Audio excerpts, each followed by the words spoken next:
Yang pertama itu yang harus dilakukan oleh kita sebagai landscape architect itu dalam menjalankan sebuah proyek itu survei. Apa? Survei. Survei, Bapak. Iya, survei. Benar, survei. Tahapannya survei apa aja tuh?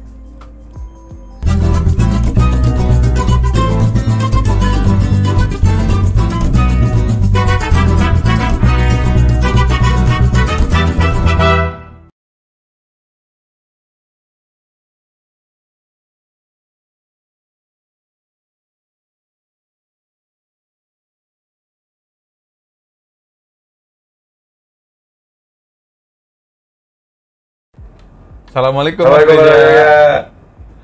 Waalaikumsalam. Jawab, anjir. Diulang deh. Kali ini nih kita nih ada apa? Program baru ya dari DigiLarge. Nih ngebahas soal apa tuh namanya? Ngebahas desain kali ya, review desain. Ulas desain landscape namanya. Atau bisa disingkat UDEL. Tapi ulas desain landscape di sini kan kita tuh sebenarnya ada beberapa project yang pernah kita kerjain gitu kan. Terus abis itu ya kita mau coba nge-review gimana sih alur ceritanya nih si proyek ini, entah itu mulai dari ngedapetin kliennya, entah itu mulai dari cara ngedesainnya gitu kan. Tapi kan di sini kita ada contoh kasus dulu nih. Ada contoh kasus kalau misalkan beberapa proyek yang kita tanganin ini palingan kita ngejelasin tentang tahapan-tahapan desain. Ya nggak sih Mas Rija? Ini kali apa dari survei sampai jadi desain lah gitu. Naon sih ngarana? Kan itu Iya. harus survei dulu lah gitu. Ya berarti kan kita ada contoh kasus pembahasan soal apa tuh namanya tadi? Pembahasan proses desain ya? Proses desain lah, bisa dibilang gitu lah. Proses desain. Survei itu proses desain ya? Lupa sih gue juga. Iya sih, harusnya masuk. Ya proses desain lah jatuhnya ya kan sih. Kan tahapannya tuh kayak mulai dari survei, dari habis itu ketemu klien gitu kan, terus minta kebutuhan klien sampai akhirnya ketemu permasalahan gitu. Jadi lanjut nih kita nih. Lanjut nih, mau pakai proyek yang mana nih? Banyak. Lanjut nih kita nih. Iya. Pak bingung gue, proyeknya kebanyakan nih, mau pakai yang mana nih? Aduh, yang mana aja dong pakai. Yang penting gampang dijelasin. Kita juga kan ngejelasinnya agak repot ya kalau misalkan yang rumit-rumit. Jadi yang relax-relax aja dulu sekarang sih. Jangan yang terlalu menguras otak gitu. Kita ngejelasinnya juga biar enak didengerin. Kayak gitu-gitu sih. Oh, ini Taman Menteng ya. Taman rumah tinggal di kawasan Menteng nih. Iya, bukan Taman Menteng. Iya, taman rumah tinggal di kawasan Menteng. Perumahan di kawasan Menteng.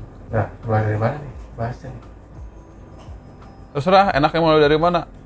Mungkin enaknya kali berurutan aja, dari mulai dapetin proyeknya. Boleh juga sih dari mulai dapetin proyeknya, singkat aja.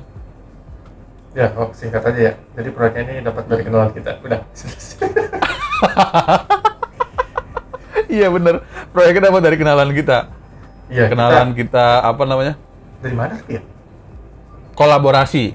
Dari hasil kolaborasi dulu. Dari mulut ke mulut lah gitu ya. Iya, dari mulut ke mulut, dari teman kita juga, terus kenalan sama orang ini nih. Join yuk sama gua nih, dia kebetulan ngerjainnya itu interior sama elektrikal apa kalau nggak salah, saya ingat gua tuh. Ini tahun 2016 juga nih proyek. Iya. Kita kan desainnya doang ini kan. Iya, kita cuman dapetin desainnya doang. Maksudnya sharing proyeknya juga, collab proyeknya cuman dari batas desain doang. Oke, mulai aja nih. Ini ceritanya kita langsung masuk ke tahap survei lah ya. Nah, iya. Jadi saudara-saudara sekalian. Formal banget. Saudara-saudara sekalian. Jadi yang Kita akan menjelaskan. Yang pertama itu yang harus dilakukan oleh kita sebagai landscape architect itu dalam menjalankan sebuah proyek itu survei. Apa? Survei. survei. Survei Bapak. Iya, survei. Benar, survei. Tahapannya survei apa aja tuh? Survei itu kan yang dilihat biasanya dalamnya dulu nih biasanya. Kalau gue ya, kalau mungkin lu punya ini lain gitu, walaupun kita bareng-bareng gitu. Tapi kalau gue biasanya yang gue lihat tuh dalamnya dulu nih. Kita kan pasti udah punya, ya udah dikasih tahu lah sama kliennya kalau lokasinya tuh proyeknya itu taman rumah atau apa gitu. Kalau taman rumah ya berarti kan dilihat dulu dalamnya, terus lokasi yang jadi bagian landscape-nya di mana. Nah terus ya emang sih ini untuk proyek desain gitu ya, jadi yang disurvei ya lokasinya di mana kayak ini ya sulit. Jadi dicari tahu tempat penanamannya bukan cuma tempat penanaman. Titik-titiknya ya. Iya, yang pertama tempat penanaman gitu, terus kayak jelas lah jalan masuk, terus ini apa nanti yang di mau klien biasanya kan dia ceritain nanti di sini gue mau pakai andesit nih, terus mau pakai tanaman ini. Nah itu biasanya langsung tuh jalan tutup gimana pak maunya gitu. Nah terus dicari tahu juga nih, karena biasanya kalau rumah tinggal ini udah ada bangunannya ya kayak ini apa gitu, ini apa nih pak gitu. Ini apa sih gitu, terus ini apa sih gitu.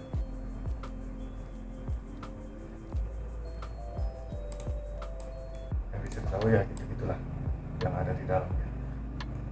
Ya emang sih kalau kata bukunya siapa tuh, Norman Cabot. Di si Norman Cabot tuh kalau survei itu yang disurvei itu di Norman dalam, Cabot siapa dulu nih? Norman Cabot nih. Itu yang bukunya ada di bukunya Residential Landscape Architect itu dia. Oh ada tuh dari buku ya. Iya, nah dia kalau dia tuh di situ jelasin ya sederhananya mah yang dalam tapak disurvei, habis itu yang di luar tapak ini disurvei gitu. Jadi efek apa yang ditimbulkan sama luar tapak ke dalam gitu. Supaya kayak apa namanya? Supaya kayak misalkan di sini ada tempat sampah ya, nah, di situ harus ditutup tuh sebelah mana kita tahu lah gitu. Terus ya lingkungannya seperti apa gitu. Kalau misalkan kan nggak bisa juga ya, misalkan di perumahannya bukan perumahan mewah gitu ya, perumahan biasa, tapi tiba-tiba kita bikin landscape-nya kayak yang kebangetan gitu mewahnya gitu kan, jadinya ada kan ya gimana ya, gak enak aja gitu jadinya sama suasana di sekitarnya. Jadinya kayak sombong sih lain. Ya kalau sekaliannya mau sih ya bodo amat ya gitu, kerjain aja udah. Kalau dari gue sih guys, karena taman rumah ya kayaknya sesimpel itu sih, itu yang disurvei ukuran makanya ya ditulis deh dimensi, lokasi dulu deh, lokasi di 1, 2 dimensi, terus ya lokasi dimensi, terus ya itu karena kamar rumah tinggal yang krusial sih ya keinginan bapak dan ibu. Keinginan atau kebutuhan? Keinginan dulu, terus nanti kan dia bilang tuh keinginannya apa. Nah nanti setelah itu kan kita jelasin tuh kayaknya lebih baik yang fungsional dulu pak, kebutuhannya ini. Nanti baru kita akomodir, baru belakangan keinginannya. Tapi kayaknya kalau dia cerita tuh kayak keinginannya dulu deh kebanyakan.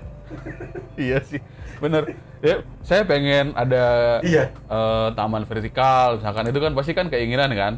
Iya, saya bosan ini jelek ganti gitu. Cuman kan nanti karena dia ketemu kita, nanti kita bisa jelasin tuh itu perlu apa enggak gitu. Iya. Itu dah. Coba next slide. Coba lu lanjutin apa lagi? Siapa ya? Terus palingan ya, kalau gue bisa nambahin nih, kalau boleh nambahin, survei itu biasanya kan kita biasanya dapet apa namanya, denahnya dulu nih, denah rumahnya dulu nih. Kalau misalkan itu emang ada denahnya, biasanya beberapa proyek yang lagi berjalan itu memang ada denahnya nih. Dia dari arsiteknya itu kita dapat dulu nih denahnya kayak gimana, bentuknya segala macam, terus sampai akhirnya kita tahu nih ada titik-titik lokasi untuk area hijau lah bahasanya kan, kita biasanya nyebutin area hijau nih di mana aja gitu kan. Tapi ada juga yang jatuhnya tuh sebenarnya rumah lu udah beres nih, rumahnya udah beres, udah lama ditinggalin lah gitu ya, udah lama ditempatin, otomatis ya namanya mungkin rumah lama, terus kayak denah rumah tinggalnya mereka udah nggak punya gitu bekas pembangunannya. Ada juga yang kayak begitu kan, kita pernah nemuin klien kayak begitu. Cuman ini dalam kondisi project ini kebetulan memang projectnya lagi ada pengerjaan, masih dalam tahap arsitektur dari masa pembangunan. Jadi beruntungnya kita bisa tahu nih kalau plot landscape untuk rumah tinggal di sini nih jelas gitu ada di mana aja. Yang mesti kita cari tahu lebih lanjut itu paling soal dimensi-dimensi sih, kayak lu bilang tadi kan. Soal dimensinya nih dari gambar misalkan kita nggak tahu nih ini luas yang ini berapa, luas area ini berapa nih, gitu kan? Yang ini berapa? Terus misalkan yang di sini juga kan kita nggak tahu nih ada apaan aja di sini, di titik-titik yang maksudnya yang nggak digambarin tapi di lapangan itu ada gitu. Nah itu kan informasi-informasi yang mesti kita dapat. Mana tahu nih, kan ini ada basement, kan ini basement nih. Mana tahu di sini tanahnya itu level tanahnya itu kurang untuk naruh tanaman gitu loh, untuk menyimpan tanaman. Karena kan kita tahu lah kalau misalkan landscape arsitek ini kan bukan cuma sekedar plotting tanaman doang, tapi kan kita harus memikirkan strukturnya, terus mikirin soal mechanical elektrikalnya, apalagi kan untuk penyiraman. Misalkan kita mau kasih opsi penyiraman otomatis gitu atau manual gitu kan. Tapi yang lebih penting biasanya untuk kasus rumah tinggal ini di struktur sama jaringan-jaringan listrik, jaringan kabel yang mesti kita tahu. Mana tahu di situ kita mau naruh titik pohon, mau naruh pohon di situ yang gede gitu dengan bonggol yang gede, kan kita pasti mikirin jangan-jangan di situ betonnya untuk naruh tanahnya nggak cukup nih gitu. Bisa jadi kan, kita maksudnya pentingnya buat survei salah satunya make sure ke lapangan gitu ya, kita mesti nanya lebih detail informasi secara aktual di lapangan gitu. Ya kayak ini gitu kan sih. Contoh kayak gitu. Kan kayak gambar ini nih, kalau misalkan kita bisa lihat ya ke hasil survei, lebarnya mungkin kurang dari 40 meter, kurang dari 40 cm misalkan. Nah terus kan di sini kasusnya berarti tanaman apa dong yang bisa ditaruh di situ kan, gitu kan pertanyaan berikutnya. Kalau ternyata misalkan dari keinginan klien kita pengen tanaman yang wah gitu ya, tanaman pohon, ya kita mesti bisa jelasin alasannya di sini kenapa nggak bisa. Iya. Dan biasanya nggak cuma kenapa nggak bisa juga sih, kita kasih solusi tuh lebih baik apa. Iya. Nah setelah misalkan kita tahu permasalahannya di lapangan kenapa nggak bisa, tugas kita kan menjawab keinginan klien ya, menjawab kebutuhan klien, menjawab apa yang klien butuh gitu kan. Problem solving. Problem solving. Mungkin kita bisa kasih solusi, Pak, Bu, mungkin di sini nggak bisa ditambahin pohon, tapi kalau misalkan emang mau tetap terlihat rimbun segala macam, ya di sini kita bisa kasih yang namanya vertical garden, misalkan, atau tanaman rambat yang nggak perlu pakai rangka-rangka, yang penting natural, kan bisa juga kan. Dolar gitu ya. Paling kliennya bilang, ya udah coba kamu pikirin deh, kamu kasih masukan, coba kasih gambar gitu kan. Itu kan maksudnya dia minta solusi ke kita yang mesti kita jawab gitu loh. Ya kayak gitu sih. Terus informasi berikutnya yang mesti kita dapat, kan ini baru 2 dimensi nih. Setelah pengukuran tadi dari 2 dimensi di aktual di lapangan, akhirnya kita tahu kan ukuran ini berapa. Nah, terus ketinggian dinding ini berapa, tinggi dinding ini berapa, dimensi lebar bukaan kaca berapa gitu kan. fungsinya adalah ketika nanti kita mendesain, kita tahu penempatan tanaman yang menurut analisa kita gitu ya, itu masuk akal gitu loh.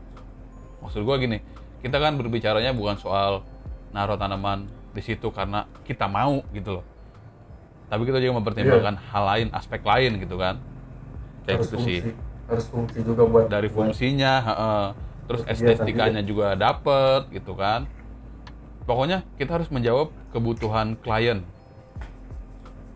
itu menjawab, dan itu masuknya di konsep desain. Setelah hasil analisa kita keluarlah tuh konsep desain. Nah ini ngomong-ngomong, bapak-bapak ini nih ngapain ini ya?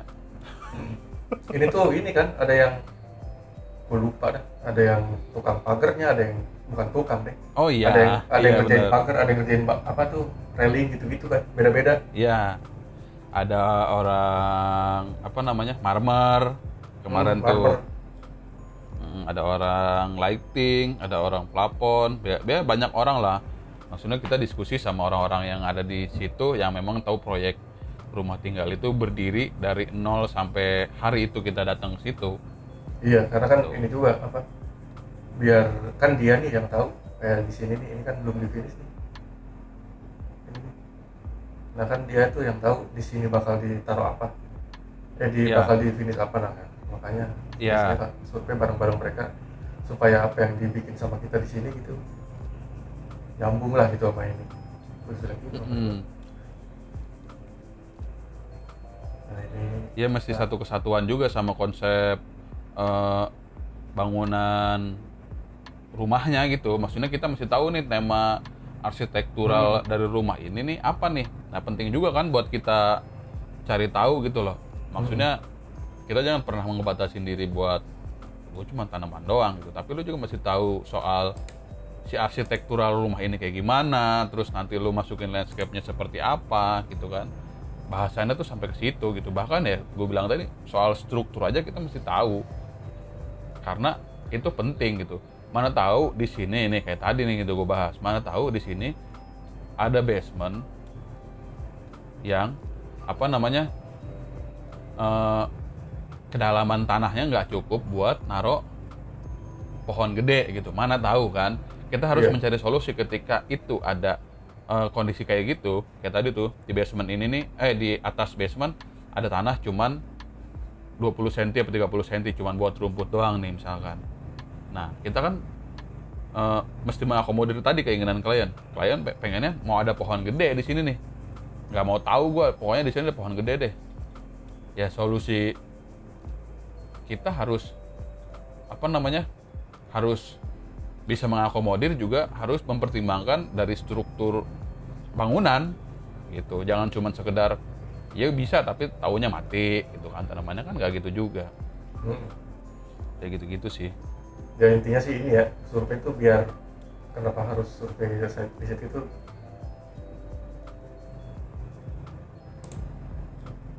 supaya apa yang kita bikin itu reasonable gitu, jadi beralasan semuanya, bukan cuma naruh-naruh doang.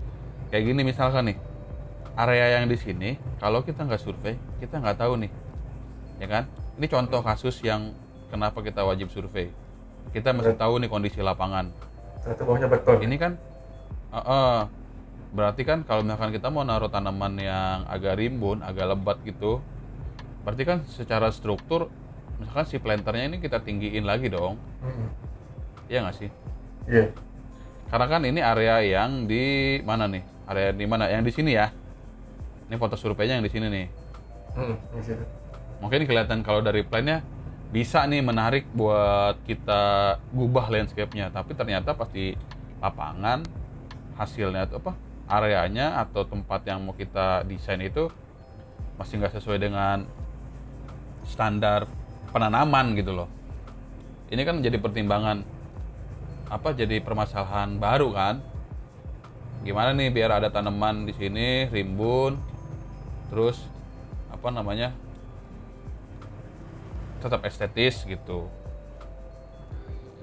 Berarti kan kita mesti ngasih solusi secara struktur juga gitu pada akhirnya kan. Terus yang kayak di sini nih. Ini kalau dilihat dari fotonya nih ada dua nih, satu ini kan ini ada di sini nih. Ini lokasi yang ini nih. Ini kan kita nggak tahu nih, ini apa ini? Kalau kita nggak survei, kita main taruh aja tanaman di situ. Misalkan sebelum kita lihat ke lapangan di sini kita mau naruh pohon nih. Gambar kita udah bagus, tapi ternyata hasilnya nggak bisa direalisasikan, jelek juga dong. Tapi kalau misalkan kita survei terus kita tahu, lah di sini ada gronteng nih. Misalkan ini gronteng nih ya. Berarti kan apa solusi kita nih buat mensiasati si gronteng ini ketutup tapi tetap memberikan nilai estetis gitu di taman rumah tinggal yang area belakang ini, ya kan? Ya intinya kudu survei udah. Ya karena kita kan jasa ya. Ya namanya kita jasa ya kita harus menyelesaikan masalah dari nol sampai beres lah gitu. Makanya prosesnya pun nggak bisa dilewatin gitu.